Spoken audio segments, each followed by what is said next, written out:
ఏడాదిలో ఆంధ్రప్రదేశ్లో విపరీతంగా ఆత్మహత్యలు పెరిగాయి. సీఎం చంద్రబాబు అధ్యక్షతన ప్రభుత్వ కార్యదర్శులతో జరిగిన సమీక్షలో వాస్తవాలు వెల్లడయ్యాయి. రైతుల కంటే రైతు కూలీలు ఎక్కువగా ఆత్మహత్య చేసుకున్నట్టు వెల్లడైంది. 4,456 మంది కుటుంబ సమస్యలతో ఆత్మహత్య చేసుకోగా 2,742 మంది ఆర్థిక సమస్యలతో సూసైడ్ చేసుకున్నారు. 447 మంది ప్రేమ విఫలమై ఆత్మహత్య చేసుకున్నారు. చంద్రబాబు ప్రభుత్వ హయాంలో రైతులకు హాలాహలమే దిక్కవుతోంది. రాష్ట్రంలో రైతు కూలీల మరణ మృదంగం మోగుతోంది. రోజుకు సగటున 8 మంది ఆత్మహత్య చేసుకుంటున్నారు. అంటే ప్రతి 3 గంటలకు ఓ రైతు కూలీ బతుకు భారమై బలవన్మరణానికి పాల్పడుతున్నారు. టీడీపీ కూటమి ప్రభుత్వ వ్యవసాయ వ్యతిరేక విధానాలతో రాష్ట్రంలో రైతు కూలీల ఆత్మహత్యలు పెరుగుతున్నాయి. 2025లో రాష్ట్రంలో రైతు కూలీల దయనీయ స్థితి ఇది. రాష్ట్ర పోలీసు శాఖ అధికారికంగా వెల్లడించిన చేదు నిజం ఇది. 2025లో రాష్ట్రంలో 393 మంది రైతులు, 2,472 మంది రైతు కూలీలు ఆత్మహత్యలు చేసుకున్నారు. బలవన్మరణం పాలైన వారిలో గృహిణులు రెండో స్థానంలో ఉన్నారు.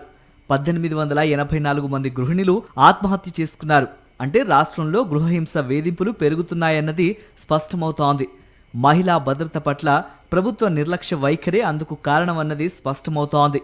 రైతు కూలీలు, గృహిణులతో పాటు ఇతర వర్గాల ప్రజల ఆత్మహత్యలు కూడా పెరుగుతున్నాయని పోలీసు శాఖ నివేదిక వెల్లడించింది. 2024 కంటే 2025లో రాష్ట్రంలో ఆత్మహత్యలు 4.8% పెరిగాయి.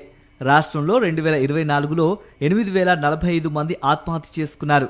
కాగా 2025లో ఆత్మహత్య చేసుకున్న వారి సంఖ్య 8,433కు చేరింది.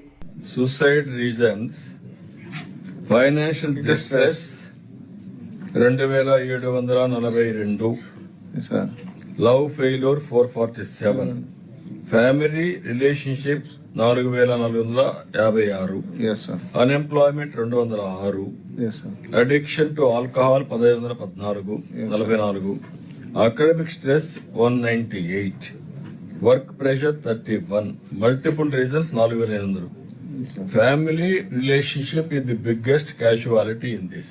రాష్ట్రంలో భవిష్యత్తుపై భరోసా లేకనే అత్యధికులు ఆత్మహత్యలకు పాల్పడుతున్నారని పోలీసు శాఖ నివేదిక వెల్లడించింది.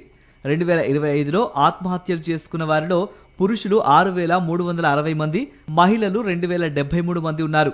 బలవన్మరణం పాలైన వారిలో 30 ఏళ్ల నుంచి 60 ఏళ్ల మధ్య వయసులో ఉన్నవారు అత్యధికంగా 4,594 మంది ఉన్నారు.